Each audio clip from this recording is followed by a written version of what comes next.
Obviously, first thing when you walk into here, you can see all my fun stuff, my skateboards, my surfboards. Part of the upcycling is took a piece of wood here and some cinder blocks and make a little staircase, which also doubles as a trainer for my Stairmaster here. All right, so now I'm gonna take you guys inside the tiny home. Come on in. All right, so we're back in the house. So when you first walk in, that was a big thing, is to have the storage loft a little bit shorter. So basically when you walk in, it immediately goes to a vaulted ceiling, so you don't feel like you're in a tiny house at all. As far as a little psychology move of design, that was a big thing too, because it's functional as not only a storage loft, but it's also, you can sleep up there as well. So I was really blessed to be able to work with a local artist named Aaron Hoff. Him and his wife actually did this piece. So he upcycled a piece of redwood and cut all the pieces out of it. So it was a piece of redwood that's been sitting around for over 20 years. So we didn't buy any lumber or do anything. The only thing that was actually purchased in there was the fabric, just to finish the whole thing. It's a dual purpose, so it's not just a bench, it's totally room for two people. You can also, it's got the hiding doors, so I can use that, put in my records, so you have a full little storage area as well.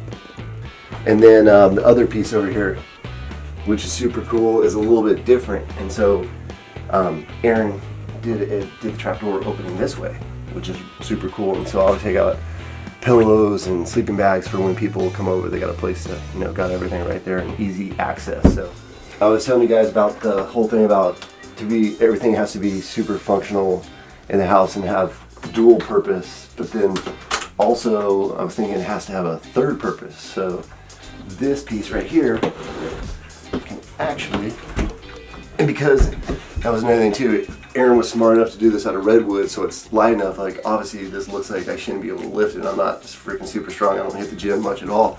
I never have actually, but I can totally move this thing over. No problem. And it functions as a sleeper couch as well.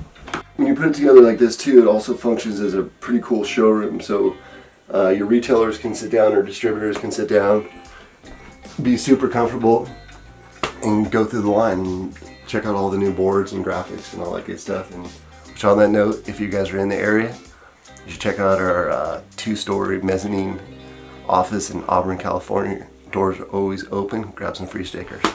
So even the kitchen, I'm not a huge cook or anything, but I do definitely, we barbecue and we have a bunch of people over. So the counters were set up to dual function, not only to like be able to work on as well, but a big enough room to be able to put freaking 20 hamburgers and hot dogs and chips and beans, and be able to have room to cook on as well. So that's, the countertop is a dual function, not just as an office and putting stuff on there, but to cook.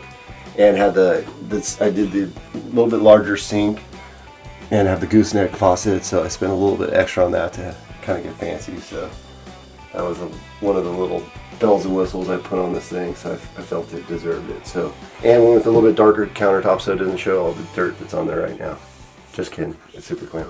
All right, let's move towards the back media room. This was a really important part of the whole equation too, is because we wanted to make sure, like I said, we can completely close it off. So if someone's working or I'm working, I have to actually work and run a business. So if I have to have a meeting with the distributor, we can go back there and talk, and like I said, not have to be distracted by team riders coming in or anybody wanting to check out my tiny house. So, but that's another thing too. Everyone's super stoked on tiny houses. So when they see this thing, they're gonna ask you a bunch of questions, which is cool because you want to enlighten them.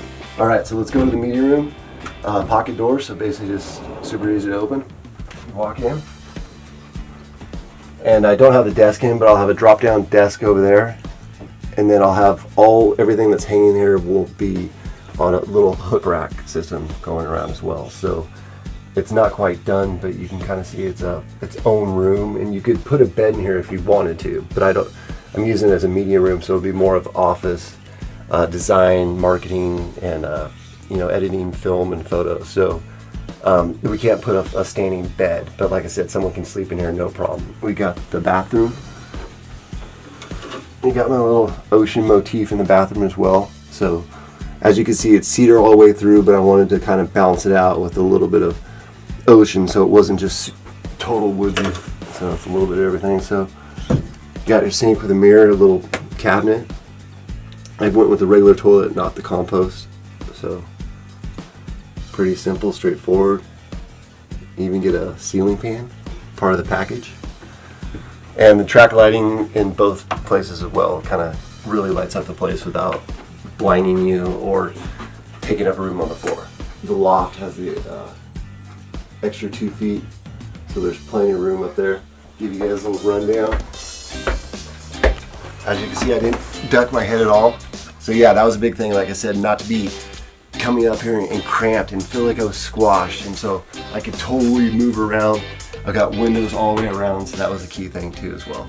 So roominess, so if I want to just chill up here and read a book and stretch out a little bit, I can look outside. I got a window upstairs as well. So if you look at the storage loft, that was another addition, was putting the window in there. So it let light in. When I wake up in the morning, I can just look at light as opposed to just all wood.